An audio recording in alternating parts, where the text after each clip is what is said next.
Welcome, everyone. This is Glenda Dawson, and you're watching Glenda's Dragon's Den. I today, what we have a wonderful, wonderful guest, David Manning. How are you? I'm very good, Uh, Glenda. Thank you Good. for inviting me.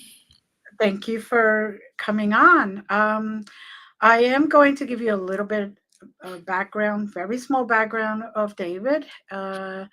He is exploring the field of consciousness and has been healing himself and others for over 35 years. I'm No, not that sorry, old. you're not that old. He trained at the College of Psychic Studies and went on to work there as a sensitive course and workshop leader. That's wonderful. It really is. Now, is you said you live in the south coast of South Africa? Is No, that no, where the it south is? coast of England. Um, Okay, I was going to say I am like there's a couple of that south coast, but welcome. I just wanted to give a quick introduction, and now I'm going to turn the floor over to you because I know there's a lot more about you than the little snippet that I said. yeah, hi. Thank you very much for the opportunity to speak to you and all of your audience. It's always a pleasure, and I always feel a little bit awkward, in the run up to this, and then when I'm doing it, it just feels like the most natural thing in the world. So you wanted to know how how I got into this. I guess that was Yes, what you wanted to definitely. start. And Yes. as a child, Hmm. I was what I would call now very multidimensional. I was I seemed to be scattered across the dimensions, and it was difficult for me to focus in this reality. And I was born into a bit of a crazy family with both my parents were addicts. And it was a really messy, insecure environment. And I became addicted very early on to sniffing solvents, to sniffing gasoline was my start, and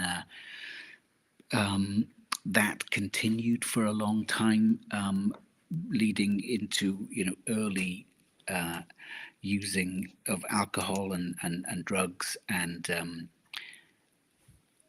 when I was in my 20s in London, I think I was about 27, I started hearing the same voice that I had heard as a child, and that started to guide me. It led me to that place, the College of Psychic Studies in London.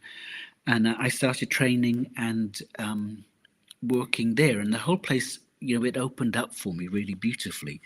And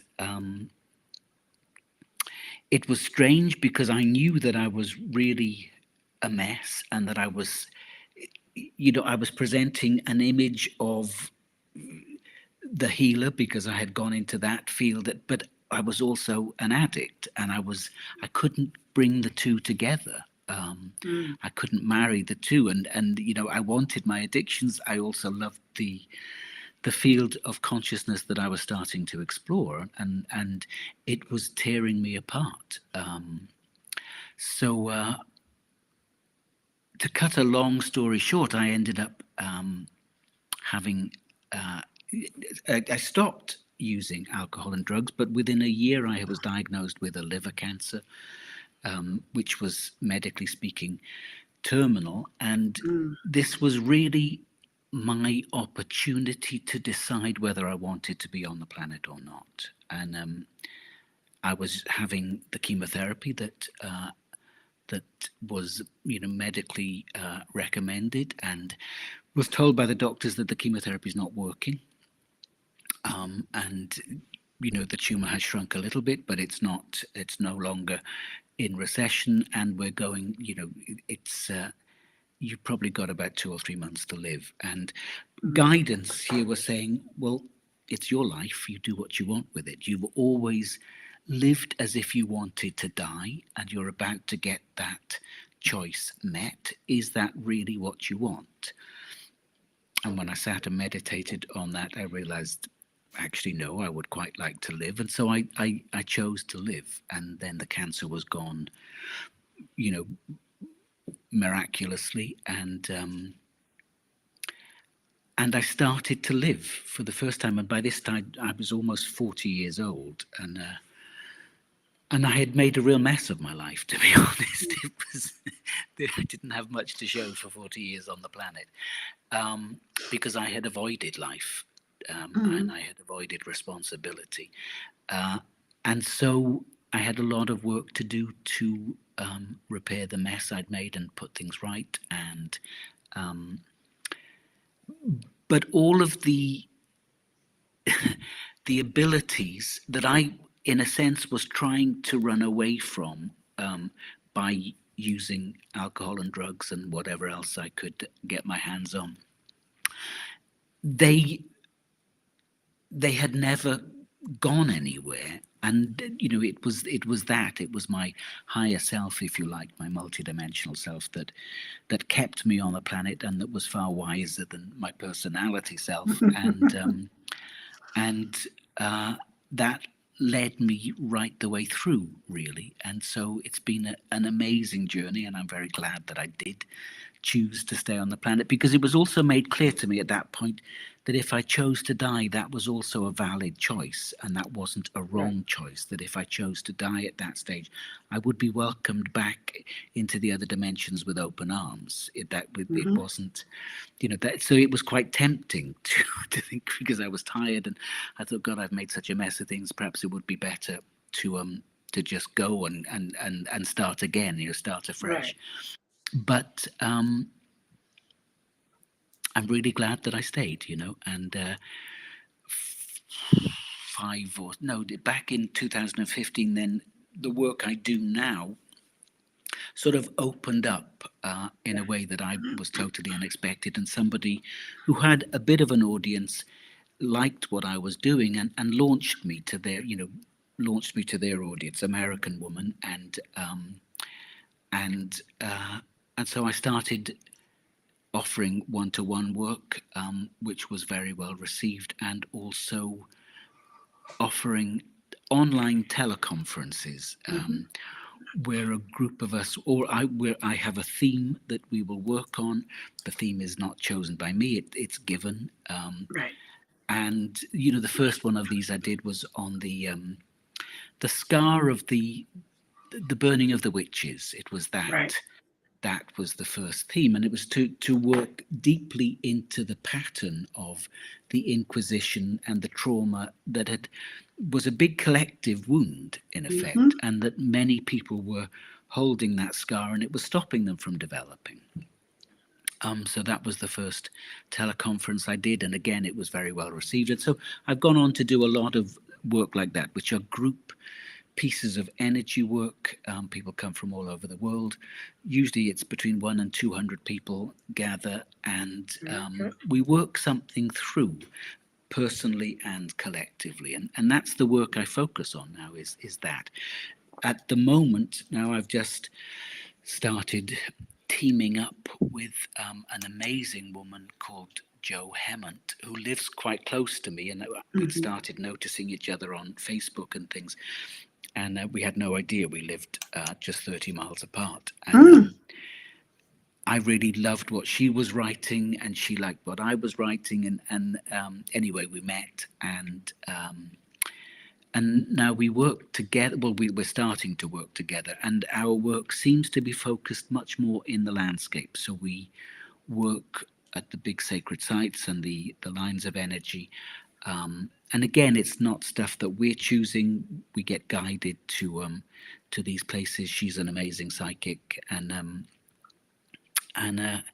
it's just adding a whole other dimension to the work I do now, Mm. which is marvelous. A couple of weeks ago, we were up in Scotland, and as we were coming back over the border into England, we the place we were staying at for the night was within a mile of one of the big battlefields Mm. from 500, 600 years ago between England and Scotland. And we both knew immediately that we were meant to go and work there. And we had an amazing experience just just being in that landscape, and there was a Mm, lot of energy flowing, a lot of work clearing the landscape, and it was I'd done some of that work before, but it was really interesting doing it with somebody else.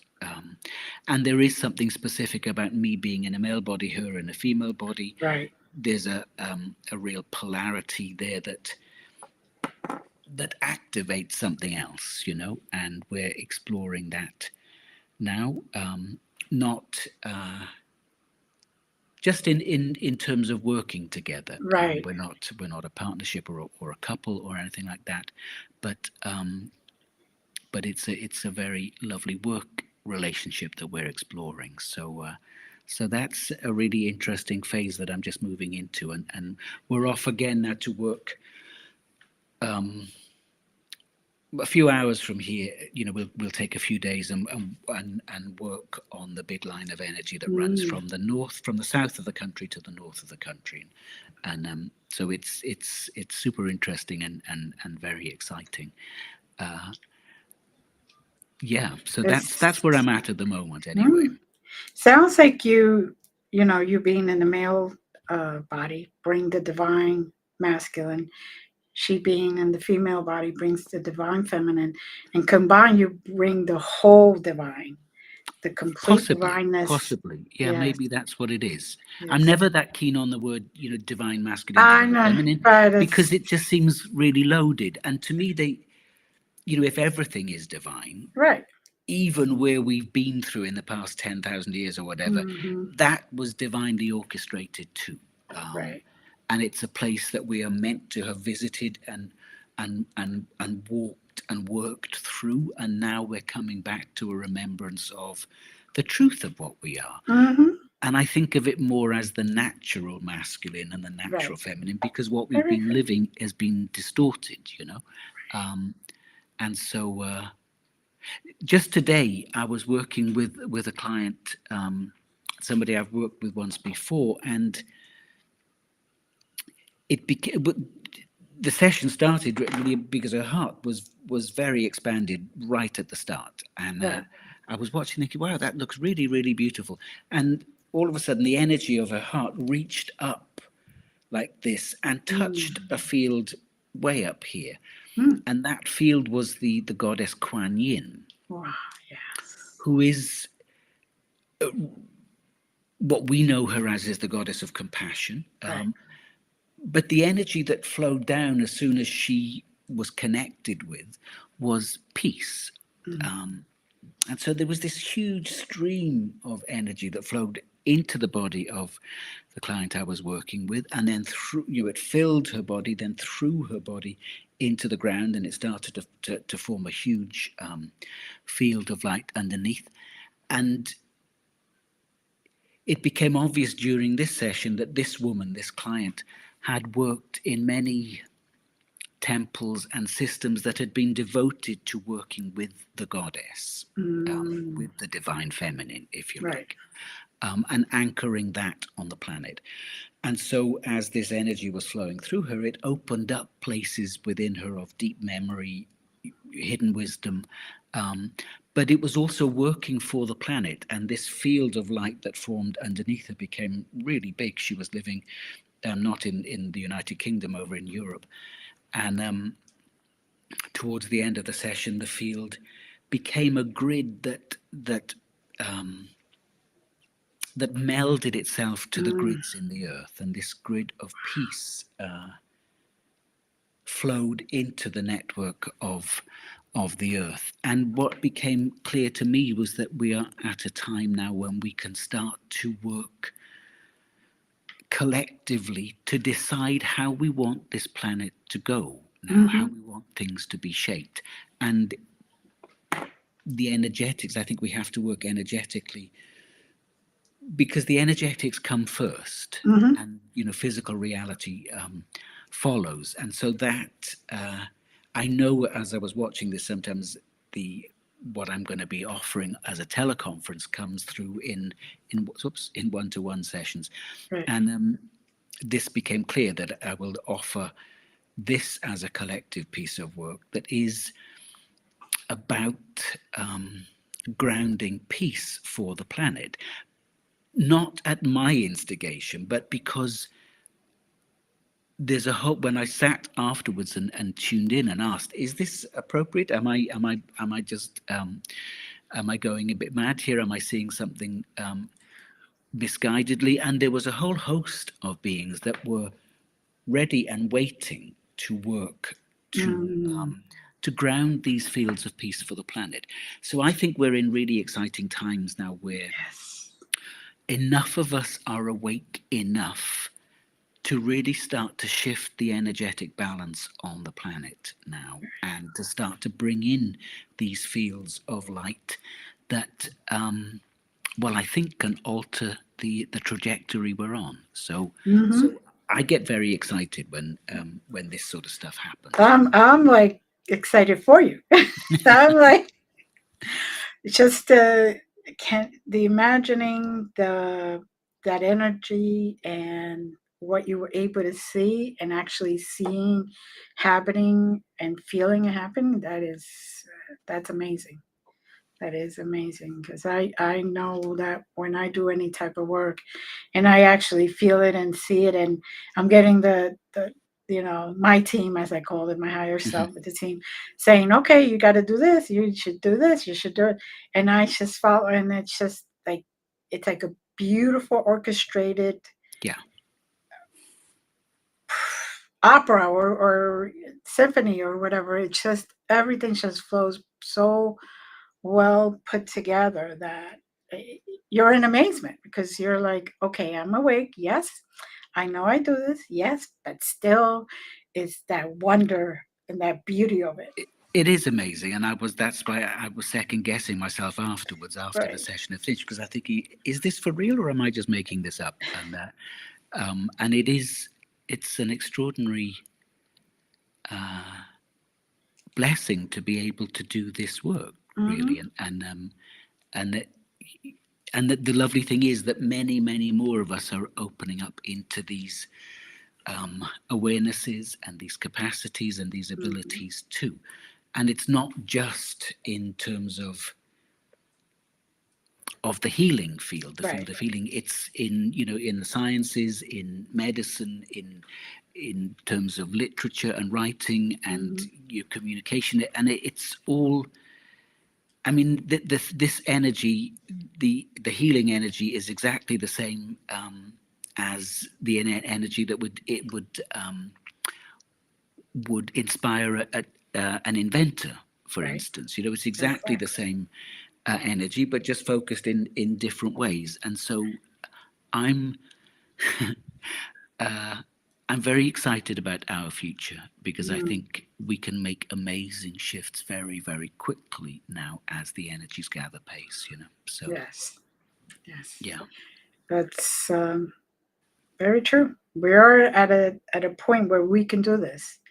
If we should I really wake think. up, wake up, literally wake up and start not being afraid of what others say. Just do it. You have these gifts. Just go for it. Yeah. So now you had said you chose to live, and how did that healing occur? In I think it literally became clear to me as it was pointed out to me hmm that I had been living as if I wanted to die. And I knew when I heard those words that most of the decisions I had made up until that point hmm had been taking me towards death. And this is a really useful way to look at all the decisions we make. hmm Is this decision going to enhance my life force or inhibit my life force? right. And there's always, it's always a balance. hmm And one takes us into life, more fully into life, and one takes us towards death. And if we make enough of those decisions that limit and diminish our life force, then it kills us. hmm For me, I was making, my decisions were based around addiction, and I was always making decisions that avoided responsibility for my life, avoided pain, avoided showing up, and took me into altered states of consciousness, but I was using alcohol and drugs to get there, Mm. and it was a mess. And so when I heard those words, you've always been living as if you wanted to die, and you're about to get that choice met. It was like a real slap around the face, in a sense. Mm-hmm. It was very stark, and I understood completely. Because sometimes when you receive guidance, it has an impact in every cell of your body, and Mm. there's no hiding from the truth of the words you hear, and it really sort of shocked me, and there was that the rest of what was said was, is that what you want? And it was it that penetrated a lot of the resistance I had towards life. Mm. And I was very angry and I was very hurt, and there were lots of things in my childhood that you know, were not good, and I understood why I had lived like this, but it was very sad to be almost 40 years old and still living from the temper tantrum of a 3 or 4 year old, Right. basically, And I was allowing those emotions, very, very young childhood emotions, to govern my decisions and my life. And so all I had to do literally was change my mind, nothing else. I didn't alter my diet. I didn't do anything other than say yes to life. And I think that allowed enough life force to stay in my body rather than leave my body, Mm-hmm. so that the cancer in my liver was quite naturally cured. And of course, I was on chemotherapy, and so the Right. medical profession would say, "Oh, you was chemotherapy just kicked Right. in at last." I know that if I had chosen to die, I would have died very quickly. Right. It was the decision, and I think if somebody is facing a life-threatening illness, it's a really important thing to look at your will to live. How much of you is choosing death, and in what Mm-hmm. ways are you choosing death? And there's nothing wrong with death. Right. There's nothing really. It's a natural part of our existence, but a lot of people, many people, commit suicide through disease causes rather than Mm-hmm. by taking an overdose. It's by the continual drip drip drip of unconscious choices, and Exactly. that lead us out of life. And it doesn't have to be that way, but often we have to face up to difficult things and painful things that we'd rather avoid, and Mm-hmm. that's the journey of healing. And it's Mm-hmm. it's it's messy, and it's it's Not pretty. convoluted, and it's really beautiful ultimately, because it Right. is a step-by-step process of falling in love, or falling into love with yourself, and falling Very. into love with your life. And it's Mm-hmm. it's glorious, but it is tricky as well. It is difficult sometimes. Yes, I've been there a few times, but um, and thankfully I chose to stay here every Mm, time. mm, There were about four times that I actually went to the other side, and one time they pushed me back, and the other times they were like, "Okay, what do you want to do?" I'm like, nah, no, no, no. You guys pushed me back the first time. Now I'm liking my life, so I'm going back. To the point where I actually had to have medically revived and all that uh-huh. other stuff. So, um, and I've been through cancer a couple of times, so I know exactly what that whole scenario looks like. But I'm very blessed and grateful I chose to live every time, Mm. because then I would not have experienced all the goodness that has come since I made that choice. So um, I'm glad that you're here too, Yeah, me because too. Me you're too. you're bringing so much healing to everyone. Now I understand that in your field now you're providing free meditations. So I'm going to put that up so people can find it. It will also be on the description right under the stream. So Great. um, now this, what made you do this? Because a lot of people say to me, okay, what makes you do free healing sessions? What makes you do or complimentary? What makes you do that? I have Well, different not answers. everything I do is free. No, That's no, but I I'm need saying to there's I certain need to things make a living, and like I need to pay a mortgage. I'm the like same we as all everybody do. else. Yeah, yeah. Yeah. And but I think it's really important that I think generosity is a really important quality in life. Hmm. And if somebody is generous towards us, we always respond by opening to Right. that generosity. Right. Um,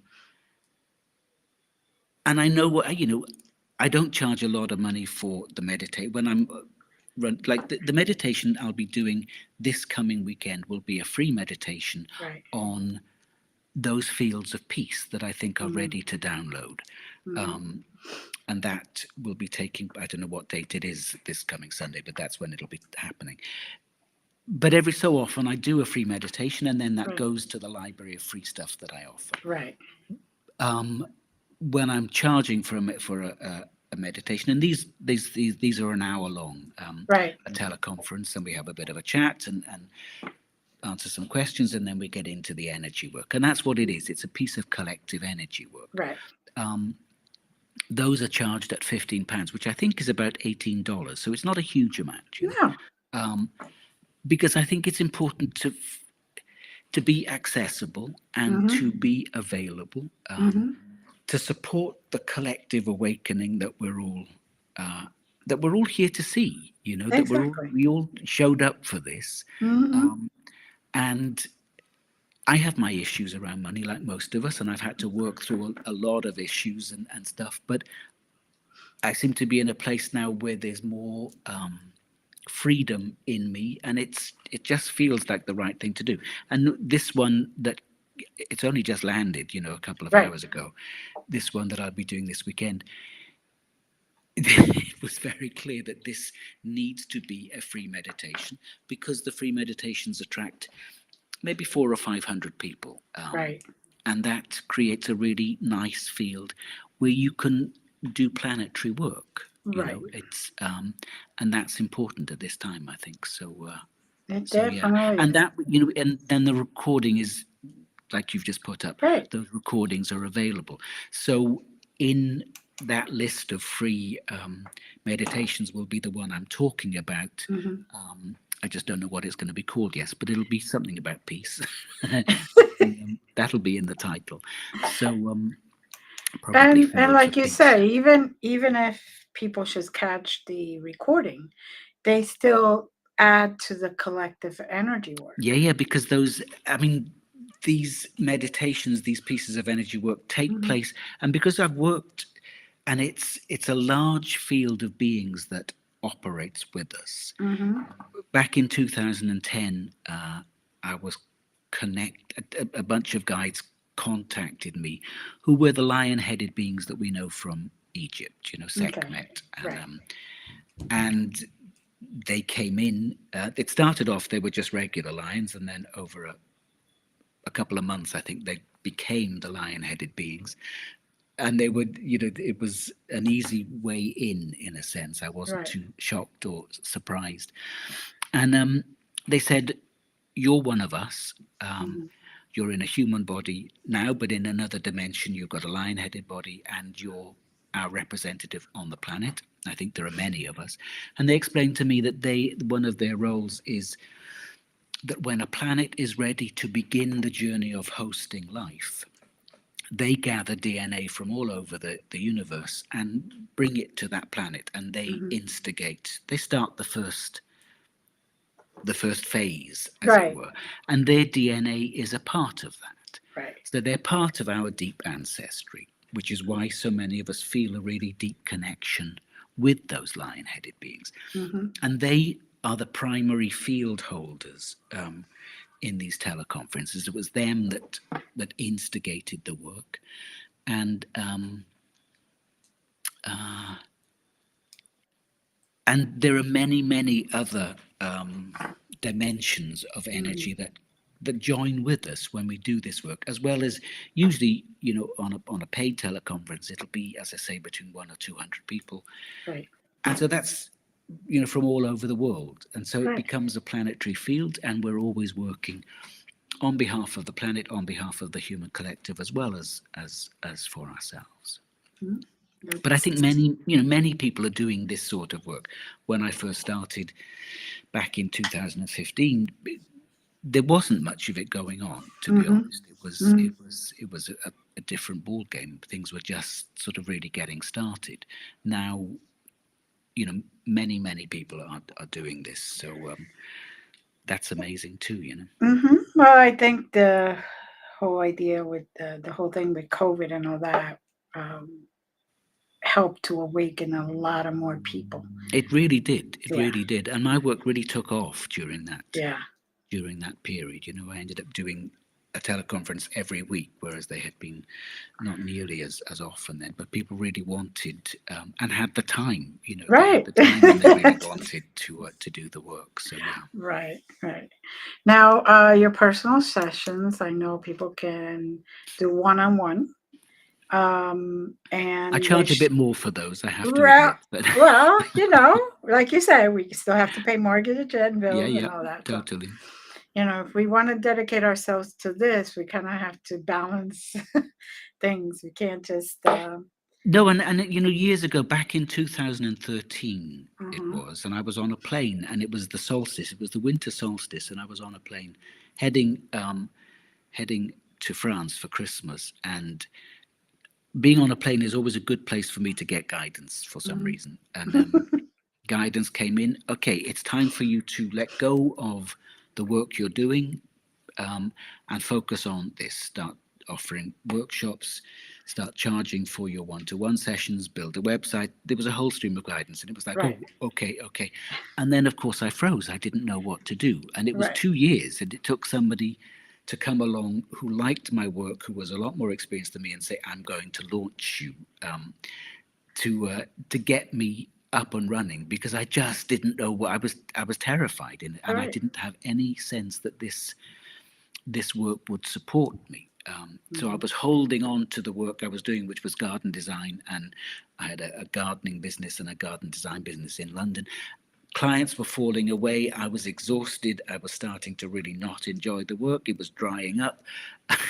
But I was still too scared to let go of it and take the leap of faith, Mhm. until I was literally, somebody got behind me and gave me a big boot up the backside, and that was that. So yeah. It is amazing how our guides make it so we're not obligated, but they are pushing and pushing, and the reason you're still holding on to, they kind of slowly take it away. Yeah. Like you said, it was drying up, and it's like, but you were still, so they provided that person the opportunity to Yeah, they really give you did, the push, give you the Yeah, push. yeah. So, and now you do a YouTube. You have a YouTube channel. What I, is that? I'm not, and I'm not as regular on my YouTube channel as I could be, but there are Right. probably 40 or 50 things on there, some meditations, some little talks, that sort of thing. It's another free offering in a sense. Right. And then the free teleconferences I offer go on to that as well. So it's a Mm. good place to access, and you can check out some of the stuff on there and see whether you like it or not, because um, we're all got a slightly different frequency, and Mhm. if my stuff doesn't appeal to somebody, then there are many other people that they can try. So Exactly. yeah. Exactly. And now there is a newsletter that they could sign up for, right? Totally. I write probably 2 or 3 newsletters a week about an upcoming piece of energy work, Right. collective energy work that we're doing, and so people, and those go onto Facebook as well, and but yeah, not everything goes onto Facebook, so it's Right. useful to sign up to the newsletter so you get the regular updates of what's coming. You know. Good, good, good. And speaking of Facebook, let me put up your Facebook there so people can see it in case they kind of want to check what you're doing there. Because, every place has a little thing that we do extra. It's Yeah, always totally, totally. so. And then I'll just put your regular website so people can see it and find the rest of the stuff there about you and all that. Now, Now, I just wanted to say that journey with cancer, which was the whole thing, was an extraordinary multidimensional experience from right. before it started right the way through. And I was literally held in a bubble of grace for the whole of the journey. Hmm. And I, because it was a mystical experience, I did a teleconference about that years ago. I think back in 2015 or 2016, I can't quite remember. But that's one of the free teleconferences Oh, in that bundle of free stuff. And it's okay. called Cancer, a Mystical Initiation, I think. And that's just my journey with cancer. It's not a how to cope with your cancer. It's not, it's nothing like that. It's just how it was for me. But a Hmm. lot of people have found it very interesting, and there are ideas that were presented to me during that experience that have been sort of fundamental to my healing journey ever since, Hmm. in a sense. And so a lot of people have found it quite useful and quite helpful for their own, not just cancer, but any life challenging situation, illness or challenging situation. Hmm. So yeah, if people wanted to look into that, then it's there in the free sessions available. Oh, that sounds great. So I'll put that back up so people can see it and can look up. Just look at everything, guys. Never know what you're gonna learn or how you're gonna heal, or because when they give us the guidance to do something, we don't know who we're going to touch with that. No, that's this We is just this is really send it true. out, and sometimes the person you thought wasn't even going to even feel it is out there crying and releasing emotions and releasing trauma and all that. So you just really never know. No, you don't, and I'm often amazed at the feedback and the emails that come in, and sometimes a long time afterwards because somebody's listened to a recording, and you think, wow, it's still it's still active. That piece of energy work we did 4 years ago Right.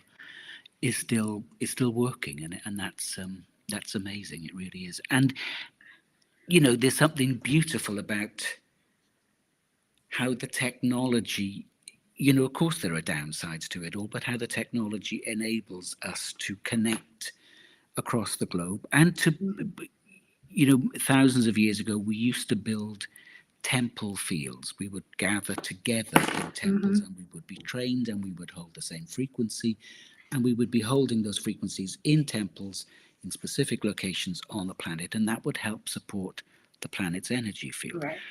Now we build multidimensional temple fields Hmm. in the ethers from all over the world because we're gathered through technology around an intent or a purpose. And that's extraordinary. That's really, really It beautiful. is. And some people have, many thousands of people coming together for meditations at the same time.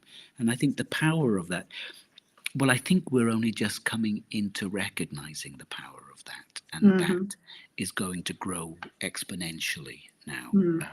I really believe. I believe myself too.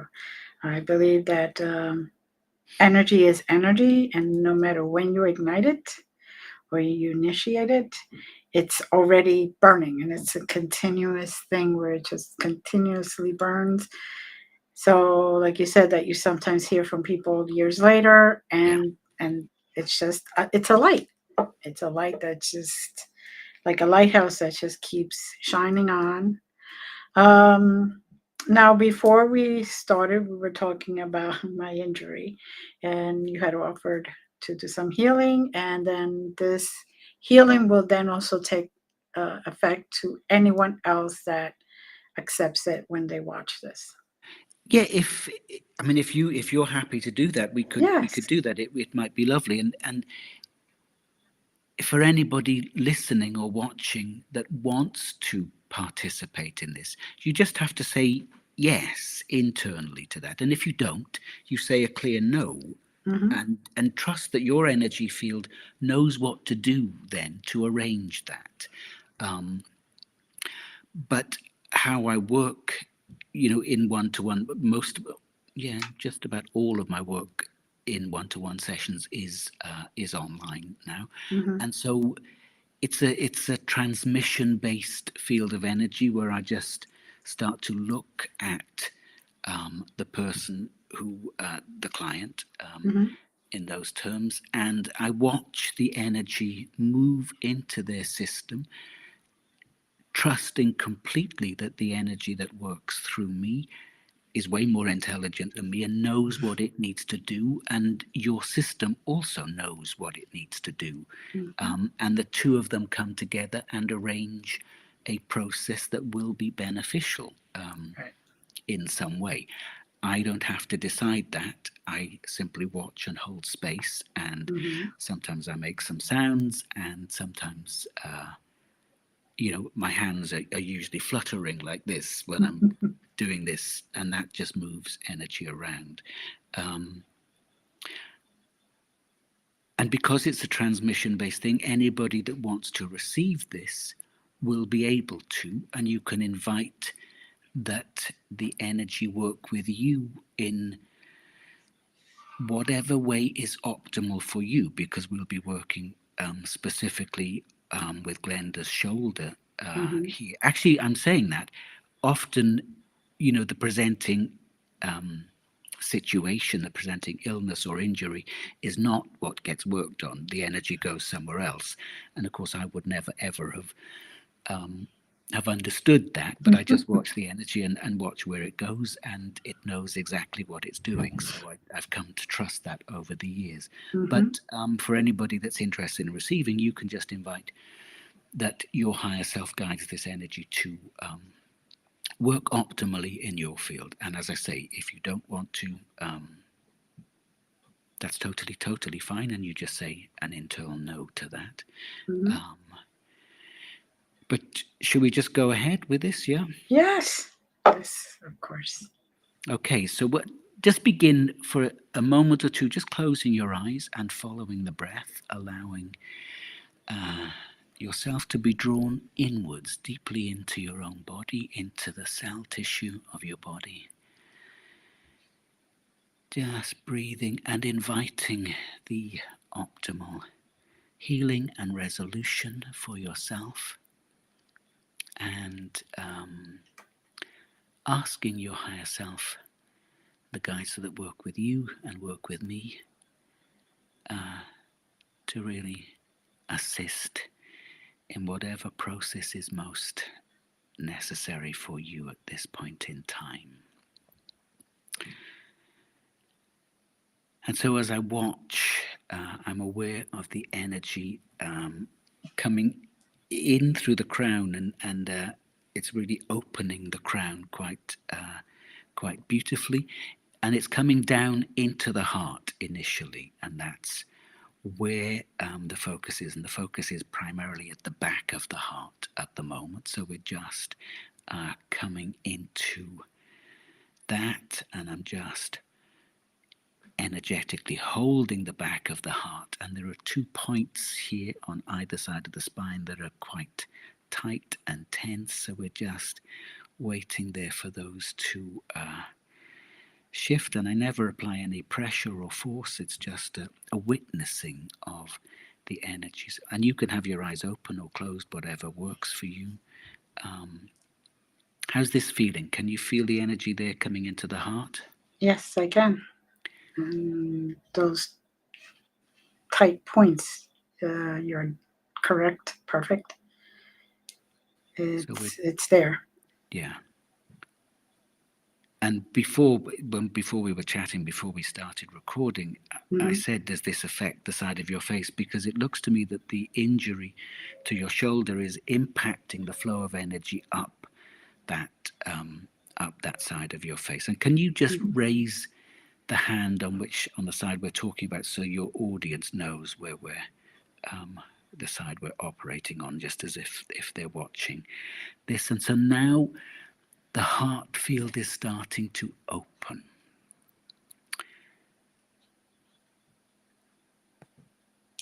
And we're going in deeper to that. And you can put that hand down. I just wanted people watching just to know the side that we're operating on.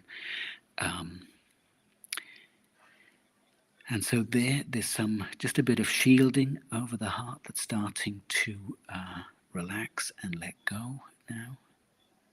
That's beautiful. Really soft. We have a situation from when you were 5 years old just coming. I mean, I have the 5-year-old you. There's some grief in the heart around that. Whatever that was, I don't know. I'm not seeing the situation, but just I have the 5-year-old version of you that is starting to relax. She's been holding some tension up through that side of the heart and up into that side of the throat. So we're just going to give her the opportunity to express herself, to let go of whatever energy she's been holding on to. And do you have any recollection of what was happening in your life when you were 5 years old? Yes. Does that make sense to you that she's been holding on? Yes. Yes, totally. For a 5-year-old, it was very traumatic, but yes. So I'm just holding her, letting her know that she is seen and that she is known and understood. And often that's all any trauma field needs, is to know that it's been seen. And so we have to be willing to see our own traumas, our own pain, to really help them resolve. And what's happening now is there's a lot of opening starting to happen along that side of the face, along the meridians and the lines of energy, through that side of the face and into the side of the head there. And so it's interesting, we're not going into the shoulder at all. We're in the heart, but a lot of energy flows from the heart out into the shoulder and down the arms. So, so that's very cool. But it's lifting. The energy is moving up into the side of the head and lifting. It's almost like a compression wound or a crushing wound on that side of the head, and we're just starting to decompress that. It's like opening that up. How are you doing? How's this feeling? Doing good. It's very warm. Good. More opening through the heart, and energy now is flowing right the way down the central channel into the pelvis, so starting to really open into the hips and yet starting to flow down both legs as well. And I watch the energy, and it sort of takes its time to access the whole of the body. So now the base of the spine is opening up, and the coccyx, all of that. And so we're going into the deep into the digestive tract here to release some old tight emotions that have been sitting here for a long time. Undigested emotions. We often stuff a lot into the whole of the digestive system. And so that's starting to clear now too. Beautiful. Well done. Your system is reacting and responding very quickly. There we go. And so now everything is starting to relax and open up. Can you feel that? Yeah, good. Yes, good. I can. Just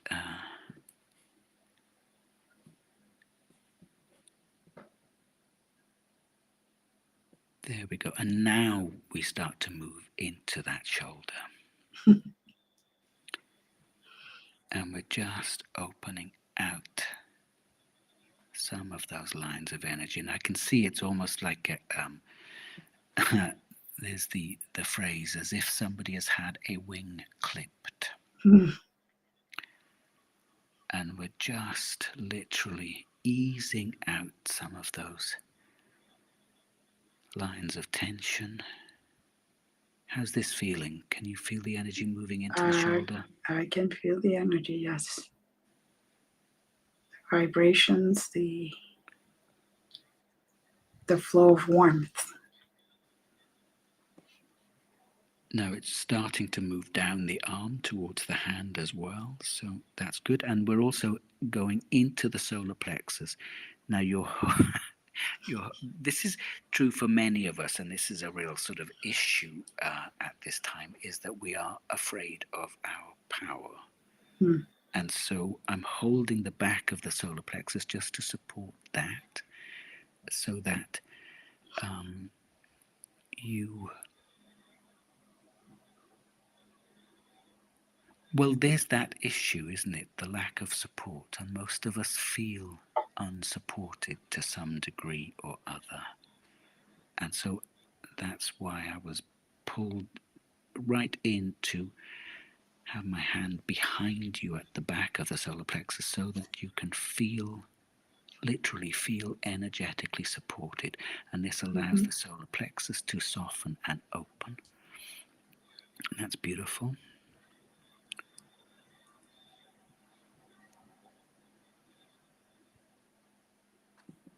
And then we're back into the shoulder. Now just opening at that. Now as I'm in that shoulder, I'm feeling a band of constriction right across the mouth. So this Mm-hmm. is about communication here as well. And so we're going into the throat and into the mouth. Why did you call, or why, you've got a few, but Glenda's Dragon's Den. Why Dragon's Den? Because some of my guys are dragons. I So work with many them. of us are experiencing the dragons a lot more Right. at this time. And there's a hill close to where I live where I go to connect with the dragons because they're there in the earth. Oh. And years ago, I was having a healing session where I was lying on somebody's couch and I dropped out of my body. So I felt as if I was underneath the couch looking up at my body, but I wasn't actually. Mm-hmm. And in that dimension, I was a dragon. Mm. And in another dimension, I'm in the body of a lion-headed being. And in this dimension, I'm in the body of David. And that's how it is for many of us, that we Mm-hmm. are in other dimensions. We are very different beings than who we express now. So what's happening now is the whole of the central column is starting to open up. And there's a really lovely flushing happening through the crown. And we're starting to drop that down into the core of the earth as well. How are you doing? I'm doing fine. Terrific. Still a bit of tension there in the solar plexus where you're unconsciously holding back. This, as I'm touching that tension, it relates to your mother. Mm.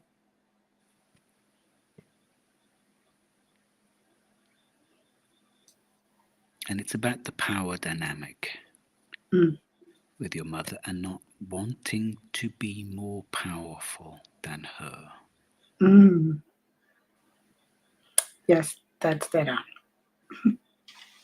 So you can let that go. Is your mother still alive? No. No. So it's time to just revisit that and give yourself permission to honor her and Mm-hmm. whatever your relationship was, but just now to give yourself permission to be as fully powerful as you need to be without feeling that you might overshadow or disturb her. Because I think she needed to be the most powerful one in the dynamic or feel that. Mm-hmm.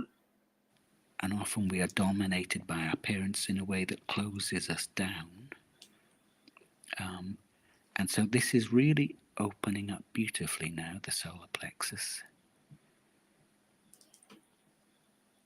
Mm-hmm. And so you can just give yourself permission to be, well, to allow your dragon self to emerge in all of her Mm-hmm. dragon splendor and glory. And I hadn't even thought about the clipping of the wings, but that's it, isn't it? That's the So just also imagine your dragon wing extending. There we go. And so now the whole of the heart field is opening and expanding too. Can you feel Mm-hmm. that? Yeah, Mm-hmm.